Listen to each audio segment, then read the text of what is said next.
Muy buenos días. Como siempre, es un gusto estar aquí todos los domingos a las 11 de la mañana después de mis preguntas con Roberto Pombo.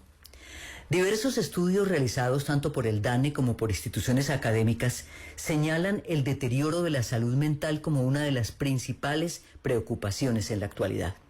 En familia hemos venido realizando una serie de programas sobre distintos tipos de trastornos. Hoy queremos recopilar las recomendaciones de especialistas que han aceptado la invitación a conversar con nosotros acerca de los padecimientos más frecuentes. Así que les doy la cordial bienvenida a En Familia.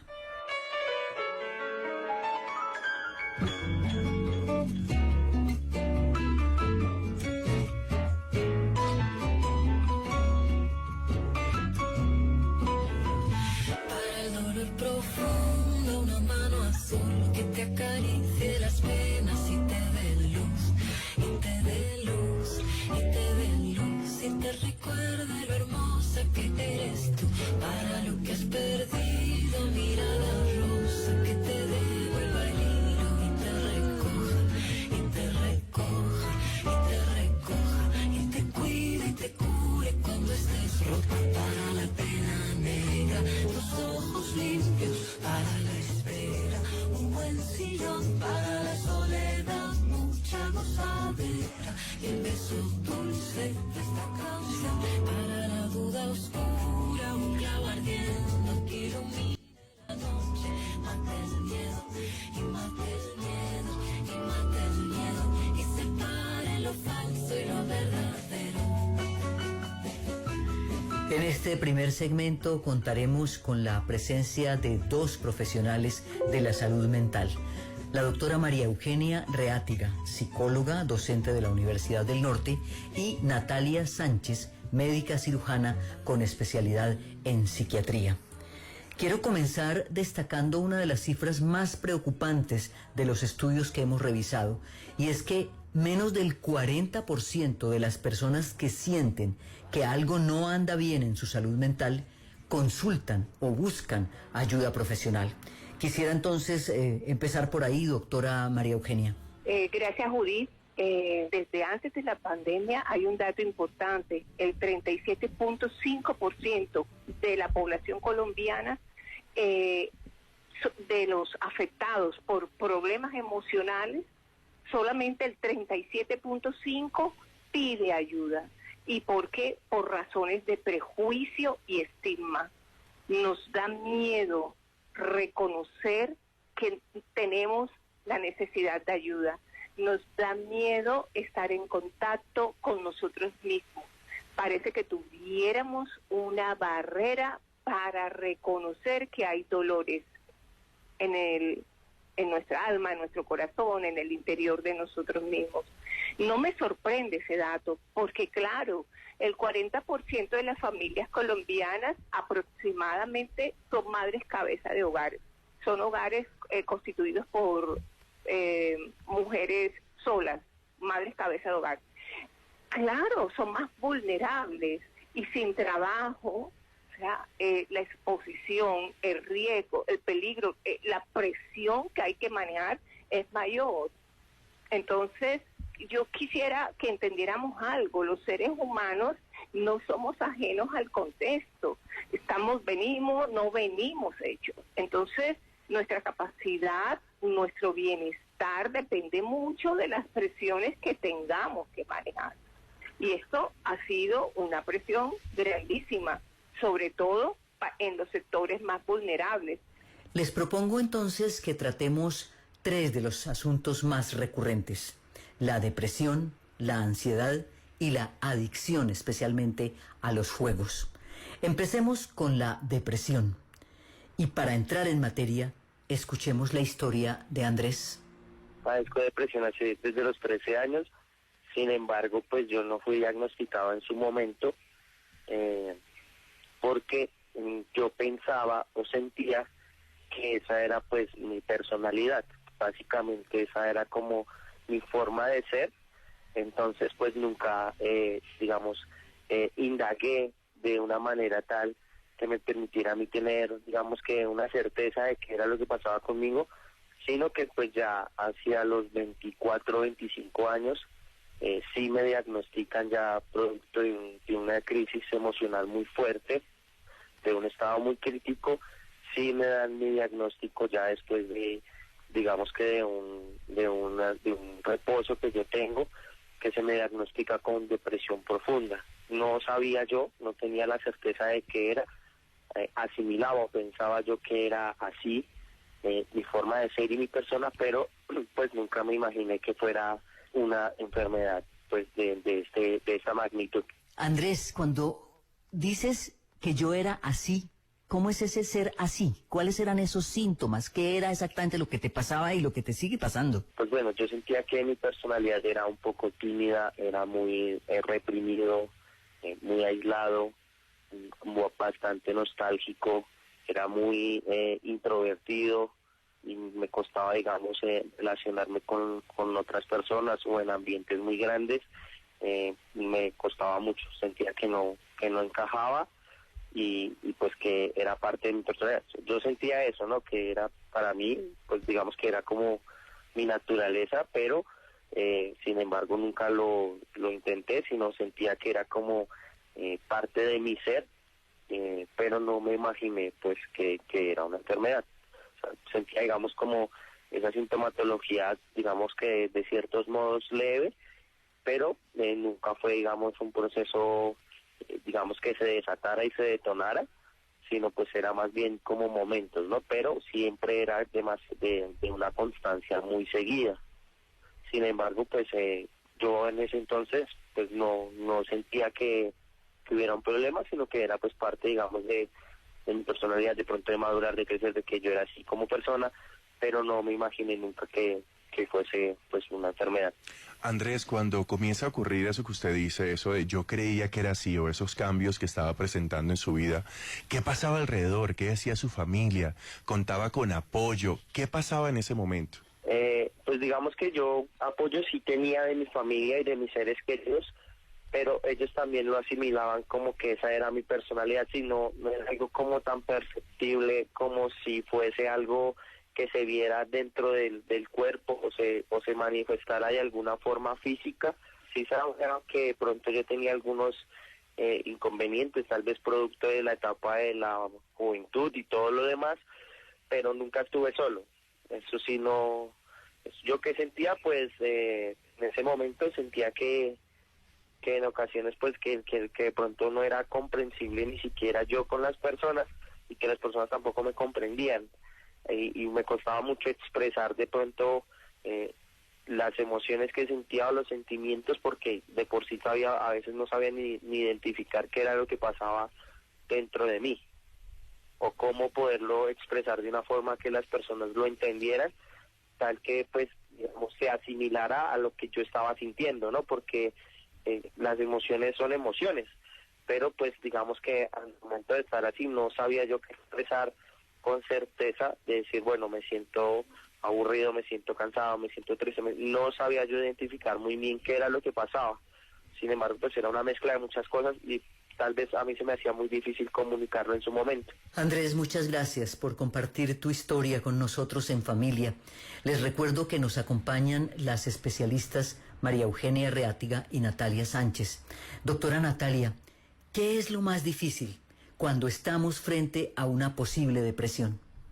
Primero es un problema reconocerlo, y una vez lo reconoce, hay barreras para ingresar a los sistemas de salud, bueno, y eso es una cosa, pero es que hay un estigma muy grande de creer que quienes van al psiquiatra o quienes van al psicólogo es porque están locos, y eso genera pues una barrera inmensa para consultar. Entonces es muy importante como poder aceptar y reconocer ese dolor y ese sufrimiento que se tiene y esa necesidad de ayuda, ¿no? Todos necesitamos de la comunidad y de tener un espacio donde podamos pedir ayuda en el momento en que no nos sintamos bien. Quizás hay algo que yo quisiera mencionarle, y es esto.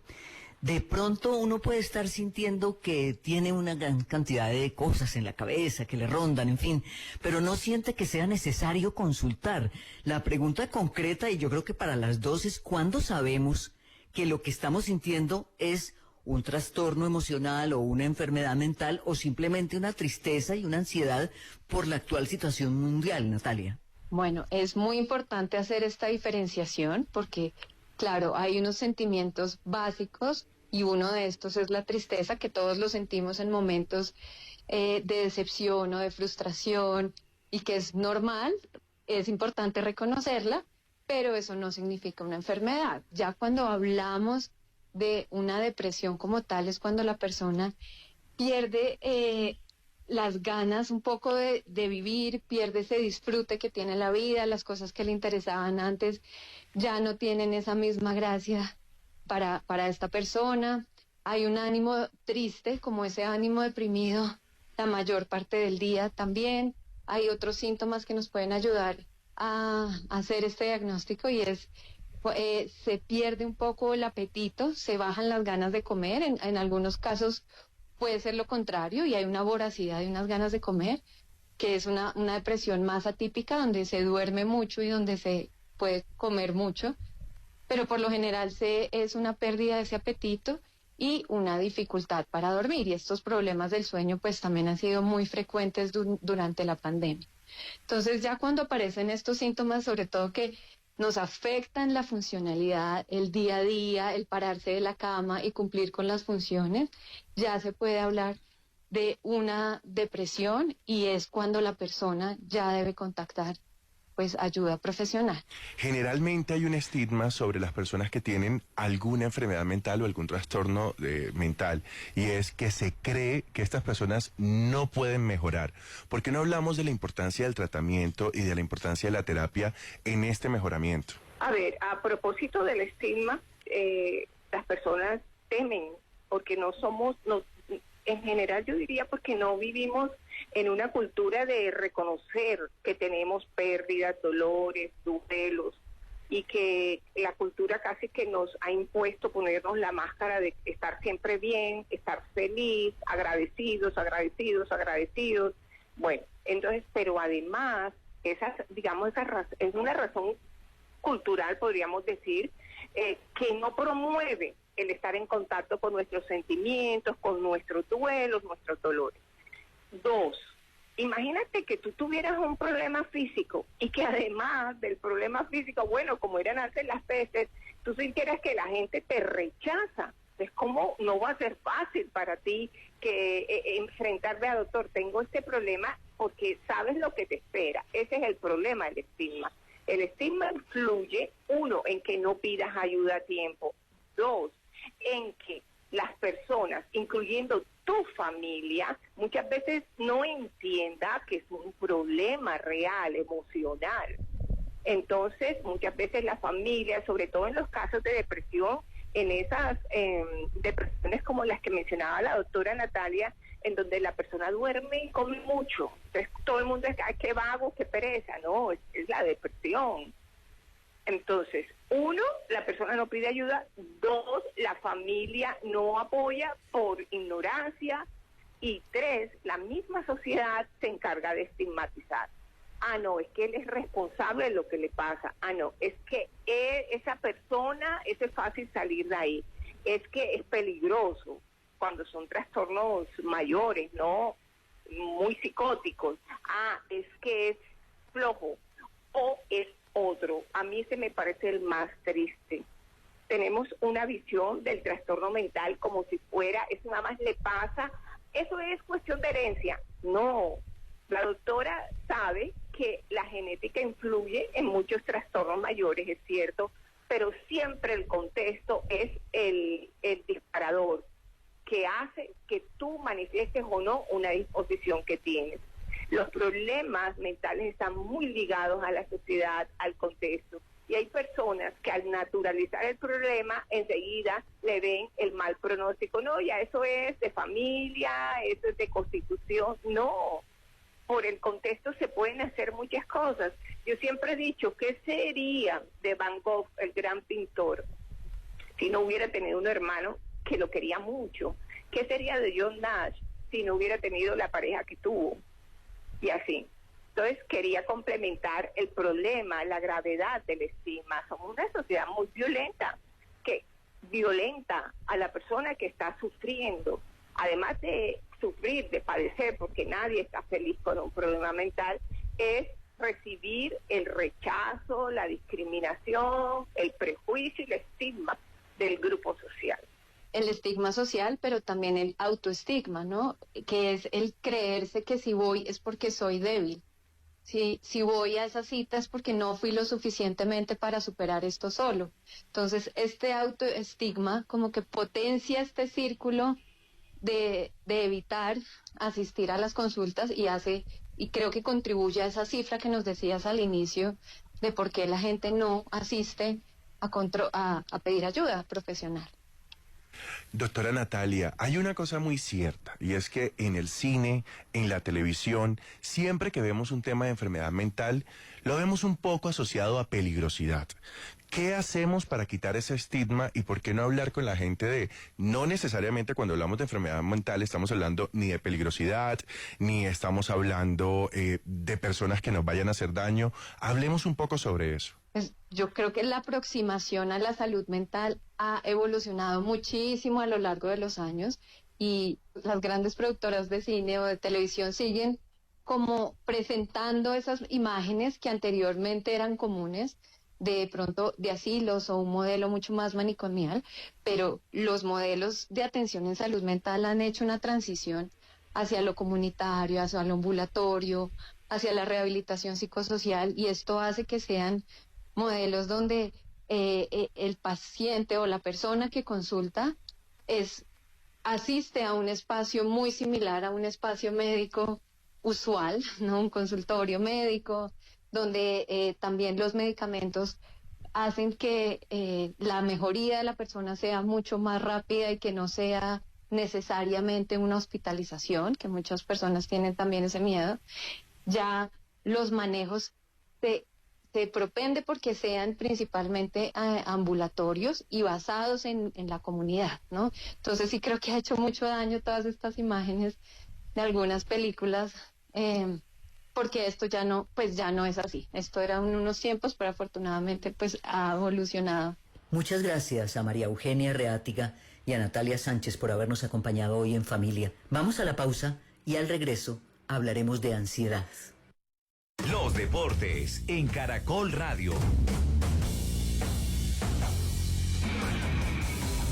La colombiana Gisela Giraldo acaba de ganar la prueba de 10.000 metros eliminación en los mundiales de patinaje de velocidad en Italia. Esto en la categoría juvenil, ya son 7 oros para Colombia. Tablero del fútbol, terminaron primeros tiempos en España: Villarreal 2, Barcelona 2. En la Liga Premier, Newcastle 1, Liverpool 0. Luis Díaz jugó 33 minutos en el visitante, debió ser sustituido por un cambio técnico, ya que fue expulsado Virgil van Dijk en el conjunto de Liverpool, y el Bayern Múnich le gana 2-0 al Augsburgo. En la Vuelta a España, en la segunda etapa, ganó Andreas Kron de Dinamarca. El nuevo líder es el italiano Andrea Piccolo. En el Gran Premio de Fórmula 1 de Países Bajos, victoria del neerlandés Max Verstappen, 9ª consecutiva, superlíder con 339 puntos. Segundo fue Fernando Alonso y tercero el francés Pierre Gasly. Y ahora nos vamos a hablar del América, porque recibe a Santa Fe después de las 6:10 de la tarde en Clásico de Rojos, y con obligaciones el Escarlata, a José Alberto Ortiz. Héctor Eduardo, buscar la victoria ante Independiente Santa Fe es el único camino que le queda al América de Cali para enderezar su andar en la Liga Colombiana y sobre todo para apaciguar la crisis de resultados y darle continuidad al técnico Lucas González. Los jugadores que de palabra respaldan al técnico ahora lo tienen que hacer en la cancha. El volante, Juan Portilla. Lo más común que pasa acá y más que todo en Sudamérica es eso, que las cosas no se dan, que los resultados van mal y el culpable es el técnico, ¿no? Así como nosotros, ellos también todos los días madrugan, trabajan, y eso es lo que queremos manifestar tanto a ustedes como a la hinchada, obviamente, que como tú lo dices está inconforme y está molesta y por obvias razones vienen acá a hacernos sentir esa inconformidad, ¿no? Entonces por eso estamos nosotros aquí dando la cara en saber de que por más que estén inconformes con él, por los resultados, estamos nosotros que somos los que jugamos. Está claro de todas maneras que si no se gana este partido ante Santa Fe, el técnico definitivamente se va. En el ciclismo terminó el Tour de Alemania, victoria final para Ilian Van Wilder de Bélgica, el mejor colombiano Brandon Rivera a 9:24, Iván Ramiro Sosa perdió 15:18. Y en el Tour del Avenir, la victoria definitiva para el mexicano Isaac del Toro, 10º Edgar Andrés Pinzón a 7:11, casilla 17, Diego Pescador a 18:37.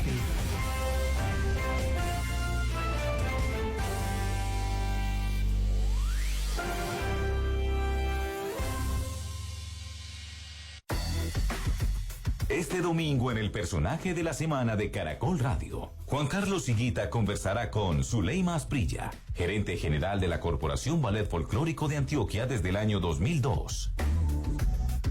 La vida de una profesional en bacteriología que tomó el camino de las artes y la cultura y ha escrito la historia del ballet folclórico de Antioquia. Que Colombia, que el folclor colombiano, que la cultura, la identidad cultural colombiana está viva. El personaje de la semana. Escúchalo este domingo a las 9 de la noche en Caracol Radio.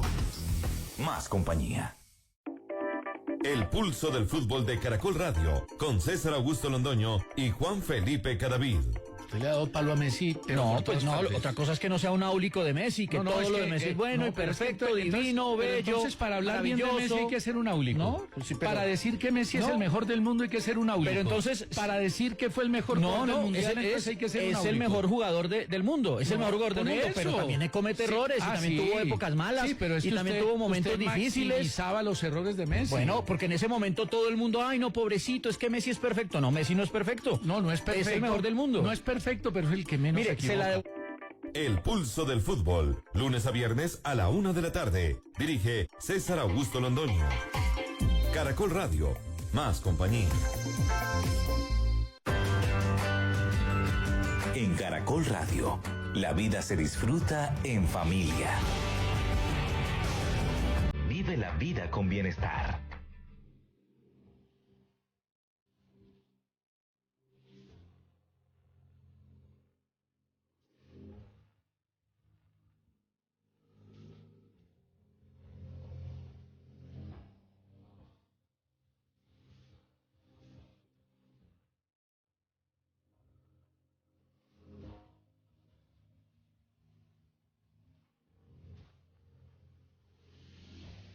Quizás la ansiedad sea una de las emociones más generalizadas en las circunstancias que vivimos en el mundo de hoy. Bueno, por diversas razones. Todos en mayor o menor grado nos ponemos ansiosos. Pero, ¿cuándo se convierte esto en un trastorno? Escuchemos la historia que nos contó Daniela De Mari, italiana, criada en Colombia, maestra de yoga de la voz, quien ha vivido con ansiedad desde muy niña, pero la identificó en el 2019. Muy buenos días para todos, muchísimas gracias por la invitación, un saludo desde el fondo de mi corazón para toda la audiencia. Yo desde pequeña ya era una niña ansiosa y todo comenzó yo estudiaba en el colegio con muchísimas estructuras, está caracterizado por tener una muy fuerte presión dentro de todos sus estudios. Yo soy artista y pues desde muy pequeña he tenido un gran nivel de sensibilidad. Entonces esta gran sensibilidad por momentos me llevó también a sentir todo muy a profundidad, tanto lo bueno como lo malo. El artista pues tendemos a tener estos dos extremos, a sentir todo lo bueno de una manera supremamente profunda y mágica y linda, y por eso pues podemos componer, cantar, escribir, hacer toda esta belleza, pero por otro lado también estamos abiertos a estos canales un poco más oscuros y turbios, porque todo nos lo tomamos muy a pecho, todo a veces con mucho drama, con mucho dolor, con mucha angustia. Y yo pues pequeña me di cuenta que ya era una niña ansiosa, ¿no? Me daba angustia el domingo, ya entraba en ansiedad a las 4 o 5 de la tarde, además porque tenía horarios, ¿no? 4 y 5 de la tarde ya me empezaba la ansiedad, empezaba a sentirme mal, me dolía el estómago, tenía náuseas, y al otro día pues porque sabía que no quería ir al colegio, era algo que pues ya me estaba haciendo un daño emocional muy fuerte, ¿no? Este hecho de no sentirme que pertenecía a la estructura del colegio, nunca me sentí parte de esa sociedad, como que bueno, Desde ahí pues comenzaron este tipo de síntomas, ¿no?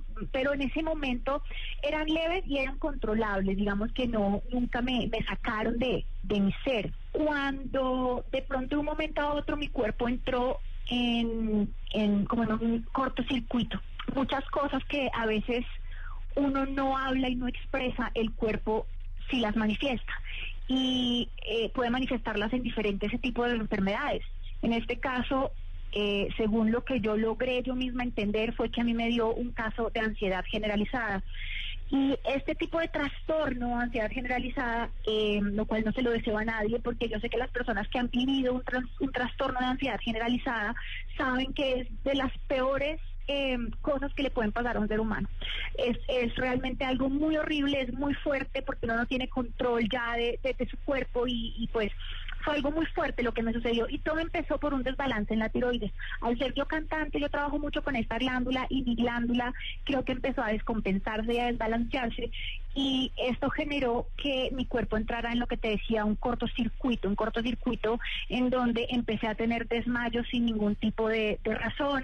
Al tener desmayos, yo sentía que mi cabeza flotaba, que yo no tenía piso, que mi cuerpo no me respondía digamos, a las órdenes que yo le daba. Vivía con temblores, mis manos todo el tiempo estaba con hormigueo, y empecé a no poder dormir de noche, estaba con insomnio. Después tuve una pérdida de peso totalmente abrupta. En cuestión de un mes me bajé 10 kilos, porque mi sistema cada vez me llevaba a tener más miedo del miedo. Todo el mundo me miraba, me hacía exámenes y no encontraban nada, pero yo pensaba que yo me iba a morir porque no entendía qué le estaba ocurriendo a mi cuerpo, ¿no? Tenía miedo a la muerte, tenía miedo de dejar a mi hija, que en ese momento tenía 9 añitos, tenía miedo de dejarla sola. Yo no me quería morir, yo quería seguir cantando.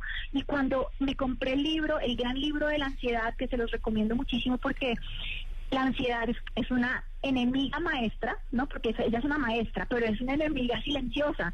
Y de pronto, cuando menos lo esperas, tu cuerpo entra en cortocircuito si no expresas tus emociones. Yo siento que a mí lo que me pasó fue que me callé muchas cosas mucho tiempo, y llegué a tener este trastorno que me duró 1 año, pero logré salir de él, gracias a Dios, sin necesidad de medicamentos, ni institutos psiquiátricos, ni nada de esto, sino al entenderlo.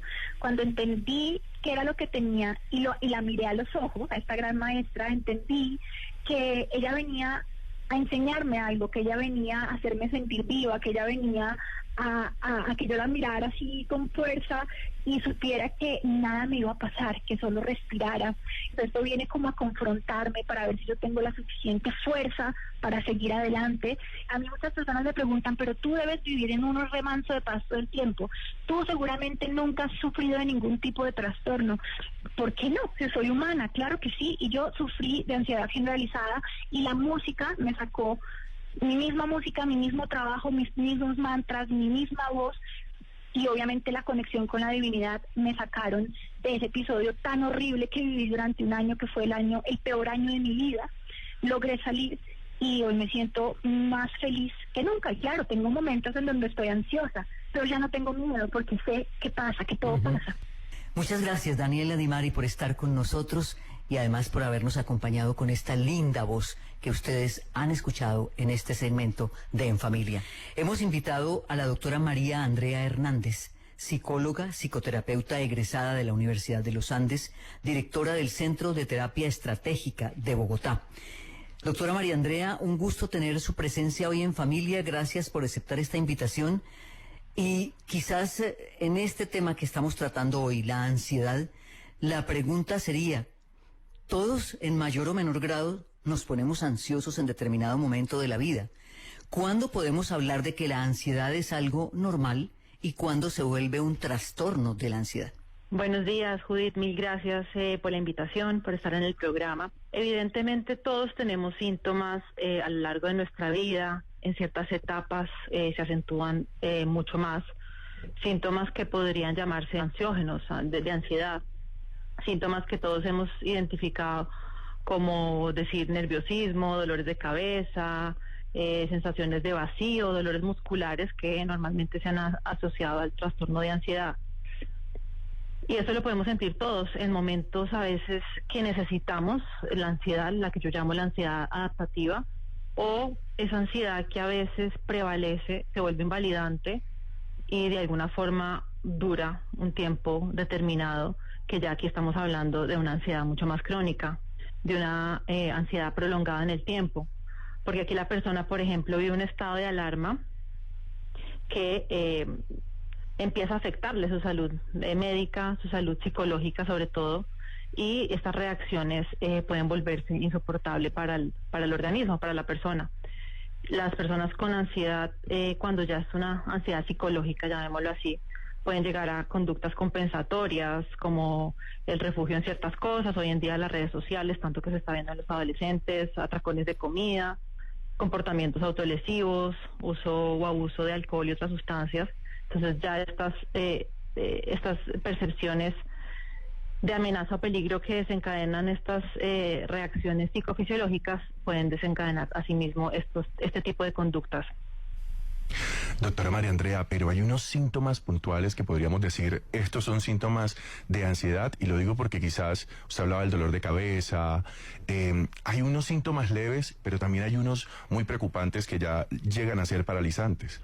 Sí, digamos que cuando estos síntomas leves que tú mencionas se prolongan en el tiempo, por ejemplo, el nerviosismo, el insomnio, la sensación de vacío en el estómago, ya llevan a la persona a síntomas más crónicos y que médicamente se pueden definir, identificar, como la úlcera, trastornos de gastritis, acidez, por ejemplo, las personas que tienden a somatizar más en el estómago, o ya dolores musculares intensos, de fibromialgia. Pero digamos que más allá de los efectos médicos, pues listo, yo soy más psicóloga que especialista en medicina, podemos decir que desde la psicología la persona vive una amenaza constante en su día y muchas veces una tendencia a no tener el control, o de sí mismo, de sus pensamientos, de sus sensaciones, o asimismo a veces también del entorno. Entonces esta incapacidad del no control, que yo a veces le digo a los pacientes, es tratar a veces de controlar lo incontrolable, es lo que más caracteriza a las personas que están padeciendo un cuadro de ansiedad.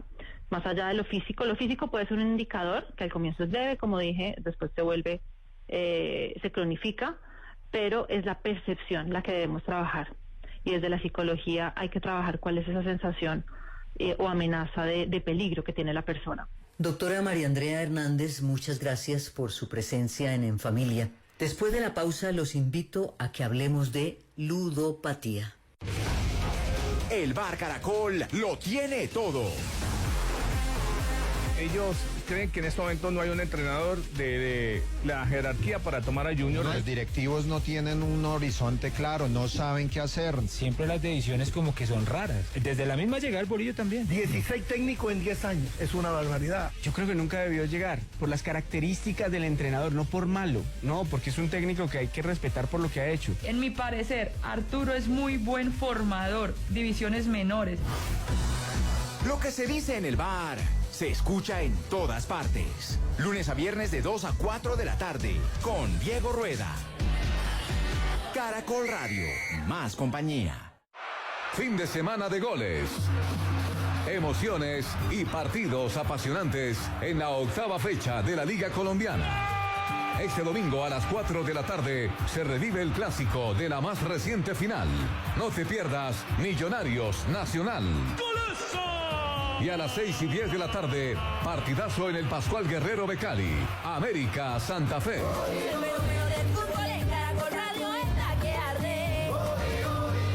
Escúchalos aquí en Caracol Radio, más compañía. Este domingo a las 8 de la noche en Armonía conoceremos sobre un libro que nos enseña por qué amar no cuesta tanto y de qué manera enfrentar el miedo para vivir el amor. Y también hablaremos sobre las hormonas y sus implicaciones en nuestro cuerpo, nuestra mente y nuestras emociones. Todo esto en Armonía, el espacio para abrir la conciencia, empoderarnos y sacar nuestra mejor versión. Siempre por Caracol Radio, más compañía. En familia, vive la vida con bienestar.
Este tercer segmento de nuestro encuentro en familia de hoy.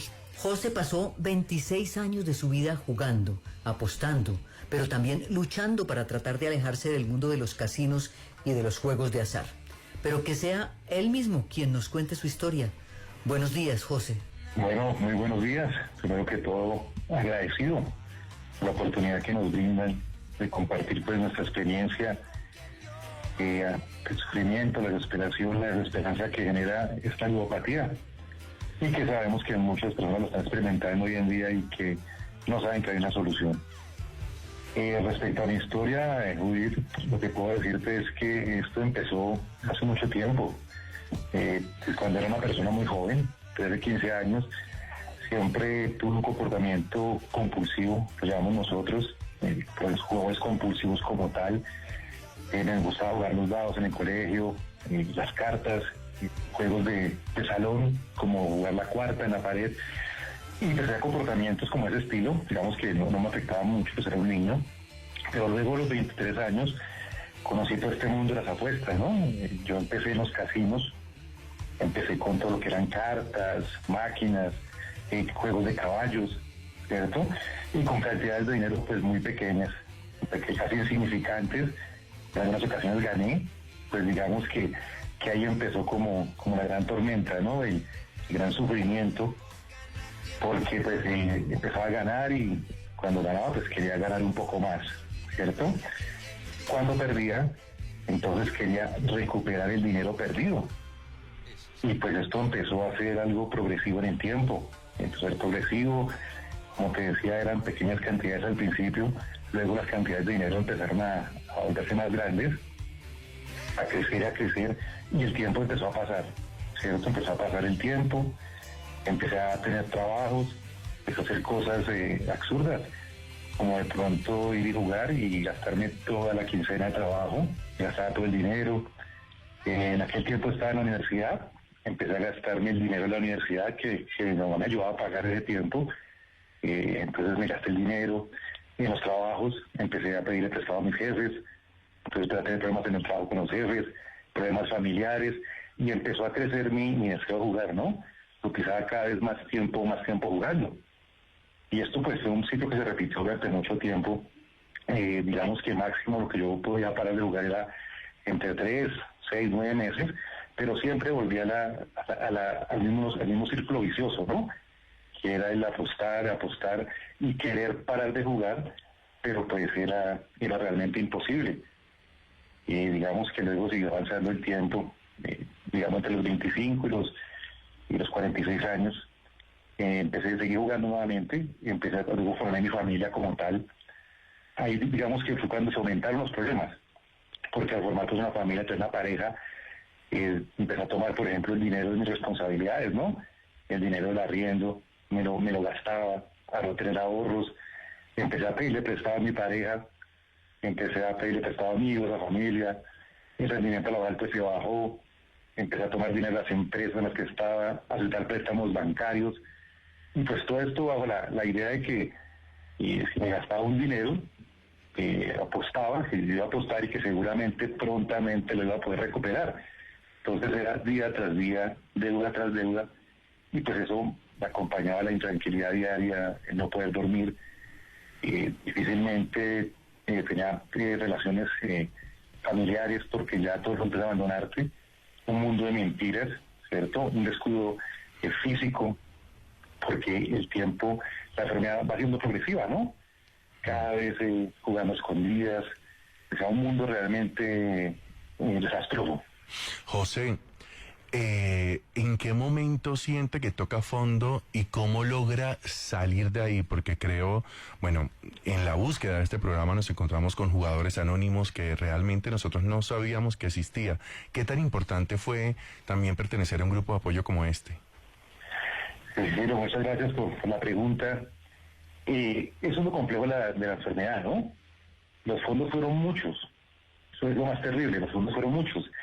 Fueron muchos fondos familiares, sentimentales, económicos, en los que siempre decía, ya este fondo ya no puedo caer más bajo, ¿no? Ya es suficiente. Pero siempre volví y jugaba. Intenté mil cosas. Intenté Yo leía, miraba videos, fui a psicólogos, fui a psiquiatras, gasté muchísimo dinero en eso. Hice todo lo posible, fui a iglesias, intenté todo y no fue posible. Ya fue en el 2020 cuando apareció este tema de la apuesta en línea, empecé a jugar más desesperadamente, sí, ya empecé a consumirme mi tiempo, a jugar un día sentado frente al computador en una apuestas deportivas, y ya me di cuenta que me ha quedado sin el capital de la empresa, de una empresa, acabé con todo el capital, estaba a punto de perder a mi familia, a mi hija pequeña, y yo dije, ya este es el fondo, o sea, uno más, ¿no? Porque fueron muchos, durante muchos años, con ese deseo de parar. Y un día entré a internet, me acuerdo tanto, y empecé a buscar grupos de jugadores para parar de jugar. Y afortunadamente ese día apareció una página de internet que es www.jugadoresanónimos.org. Ahí apareció que me podían ayudar. Apareció un teléfono, aparecen 2 teléfonos, el 311-525-4239 y el 320-544-6642. Ahí decía que tenían atención 24 horas, ¿no? Pues a mí me pasó curiosidad. Llamé ese día a Jugadores Anónimos, me contestó una persona, llamé a altas horas de la noche, me contestó increíblemente y le conté mi problema y me hicieron unas preguntas, me invitaron a una reunión, ¿cierto? Pues yo la verdad muy escéptico de creer que esto podía funcionarme porque como te digo, fueron años de intentar de parar, pero no podía. Y empecé a asistir a estas reuniones, ¿cierto? A estas reuniones y a conocer cómo funcionaban Jugadores Anónimos. Y pues esto fue algo que al día de hoy ya llevo exactamente, voy a cumplir 2 años y 5 meses en que no hago una sola apuesta. Lo maravilloso de este programa es que en el momento que ya yo decidí parar de jugar, ya no podía parar ningún día. Era imposible, ya casi no podía parar ni siquiera por horas. Entonces, a través de ese deseo de parar de jugar, fue que tuve esta oportunidad de encontrar Jugadores Anónimos y hoy encontrarme y poder decir que sí se puede parar de jugar. José, hay una inquietud que tengo y es, para ser ludópata, ¿necesariamente tiene que ser porque hay apuestas? Mejor dicho, si la persona no apuesta, sino que simplemente juega y no puede parar de jugar, aun cuando no haya dinero de por medio, ¿podemos hablar de que también es un ludópata?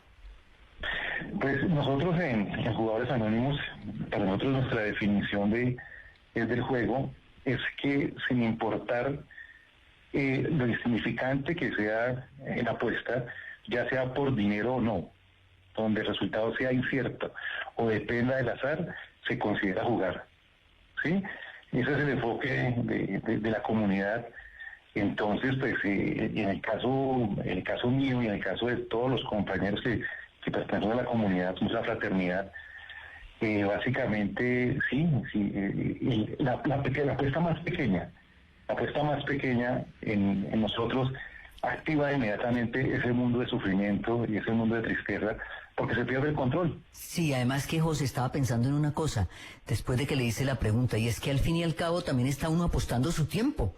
Es decir, no es solo el dinero, es el tiempo que te pasas en el juego. Por eso tengo la inquietud de preguntarle, José, si la metodología de Jugadores Anónimos es como la de los demás sistemas para dejar las adicciones de solo por hoy. Gracias por la pregunta, Will. Sí, eso lo comprende uno después de este programa. Cuando llegué al programa yo pensaba que mi problema más grande era el enredo económico. Sí, yo pensaba que con una gran apuesta iba a recuperar todo el dinero que había perdido y que ya como que todo el mundo iba a decir, oiga, ya José, todo el dinero que perdió durante tantos años lo va a pagar y ya todo el mundo se va a olvidar. Y no es cierto. Me di cuenta que perdí tiempo de familia, tiempo de mi formación personal, todo el tiempo se perdió, pero eso ya queda de pasado, ¿no? Ahora hay un nuevo comienzo, gracias a Jugadores Anónimos, y eso es lo bonito de este programa. Este programa, efectivamente, como me preguntas, tiene semejanzas, ¿sí?, a nuestros pioneros, que son los programas de 12 pasos como AA, NA, ¿cierto? Y tenemos ciertas características que se basan también en esos programas de 12 pasos que lo que buscan es un crecimiento como personas, ¿no? Porque nuestro propósito fundamental de Jugadores Anónimos es parar de jugar y ayudar a que otros jugadores también paren de jugar. Sí, es un programa de crecimiento espiritual como tal que nos ayuda a detener el juego. Qué maravilla, pues José, nos alegra muchísimo de verdad lo que usted nos ha contado. Salir de semejante fondo, cosa bien difícil, pero poderlo hacer y poder contarle a la audiencia que existe jugadoresanónimos.org, que ustedes pueden buscarla, que ahí están los teléfonos que José acaba de dar y que seguramente muchas personas que nos están escuchando van a decir, claro, sí se puede, voy a buscar ayuda. Muy amable, José, por haber compartido su historia con nosotros. A ustedes, muy agradecidos por permitirnos llevar este mensaje de esperanza a aquellos que están sufriendo hoy, que sepan que hay una solución, que Jugadores Anónimos estamos para ayudarlos. Y algo muy importante que quisiera, antes de despedirme, decirte, allá no necesitas ir con dinero. Nosotros no pedimos contribuciones ni nada de ningún tipo de dinero. Nosotros solamente con el deseo de parar de jugar es el requisito para pertenecer a Jugadores Anónimos. Para hablar sobre ludopatía, la adicción al juego, conversamos en familia con el doctor Julián Rodríguez Peñuela, docente universitario, médico psiquiatra del Hospital Carisma de Medellín. Doctor, ¿podríamos hablar de algunos síntomas? Y se lo digo porque cada vez que hablamos de adicción en este programa, encontramos que quien estaba viviendo la adicción o quien era adicto lo disimulaba muy bien. Quizás nosotros podemos evidenciar algunos síntomas para saber si algún familiar está teniendo problemas con el juego.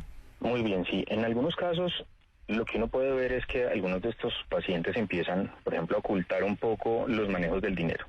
Empieza a ser de pronto como llamativo que tal vez no son como tan claros al momento de dar cuenta sobre el dinero. Empezamos a encontrar préstamos como extraños, ya sea como con terceras personas, o se vuelve recurrente que estas personas como que tiendan a buscar otros apoyos, prestamistas, amigos cercanos, gotas que aparecen como de la nada. Y además de eso, los problemas familiares tienden a ser muy relacionados también con este tipo de cosas. Dificultades principalmente de pareja son una de las cosas que empiezan a llamar la atención, como estos síntomas también como grandes, cuando empezamos como que no ocultamos del todo algunas cosas y se nota precisamente esos baches económicos que antes no estaban. Quienes hemos tenido parientes o personas cercanas con algún tipo de adicción, sabemos que lo que le voy a decir ocurre, y es que la familia trata de hacer algo y como no funciona porque la persona sigue en la adicción, la familia también se desentiende. Dice, mejor dicho, suerte es que le digo, mire a ver usted qué hace porque yo ya me cansé.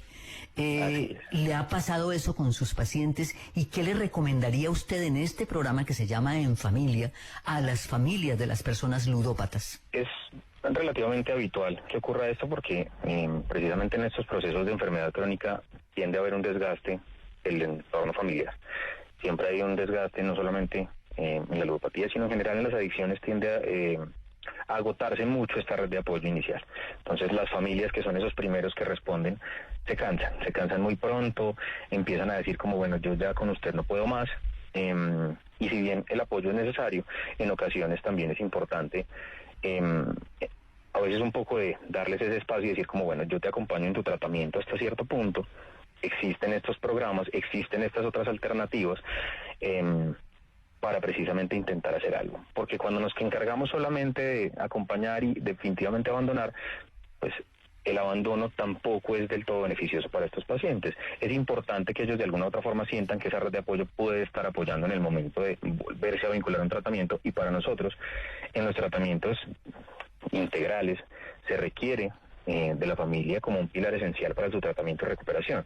Entonces, más allá de solamente dejarlos a sus anchas o, digamos, suplirles todas sus necesidades, es buscar ese equilibrio y principalmente asesorarse de profesionales al momento de cómo actuar con cada uno de estos pacientes, porque cada uno de ellos es un universo completamente diferente y cada uno tiene necesidades diferentes. Entonces, cada vez que esta persona digamos que decida buscar un apoyo, necesitamos que se asesore su familia y se asesore esa red de apoyo primaria para saber qué le vamos a brindar, ¿sí? Doctor, cuando hablamos de la ludopatía, estamos hablando de un problema o de un trastorno de salud mental, y se lo pregunto porque cuando pensamos en otras adicciones como el alcohol, como las sustancias psicoactivas, vemos la necesidad de una rehabilitación, pero quizás cuando pensamos en el juego, como que lo vemos un poco más fácil o no tan preocupante. Digamos que estamos hablando también de una patología mental. En el manual de diagnóstico que nosotros manejamos actualmente, podemos hablar de que hace parte del grupo de las adicciones. Lo tratamos y lo trabajamos como una adicción porque existen mecanismos cerebrales que se han afectado y favorecen que se mantengan estos síntomas, se favorece que sigan estos gastos, se favorece que sigan, digamos, como estas dificultades como en concentrar el dinero, a raíz de un montón de mecanismos que se van alterando de forma química en el cerebro, que realmente sí requieren una intervención y puede llegar a ser tan severa como el alcohol. Es más, en algunos casos se asocia también a otras adicciones como el consumo de alcohol, que es de pronto de los más frecuentes asociados, hasta el consumo de cocaína y otro tipo de sustancias como eso. Entonces sí estaríamos hablando también de un trastorno mental. Caramba, doctor. Y obviamente la pregunta final es, ¿se puede recuperar una persona de la ludopatía? ¿El tratamiento es efectivo y cómo se evitan las recaídas? Bueno, con respecto a los tratamientos, realmente hay muchas alternativas de tratamiento y muchas de ellas son como experimentales, y las evidencias que tenemos hasta ahora son más bien regulares.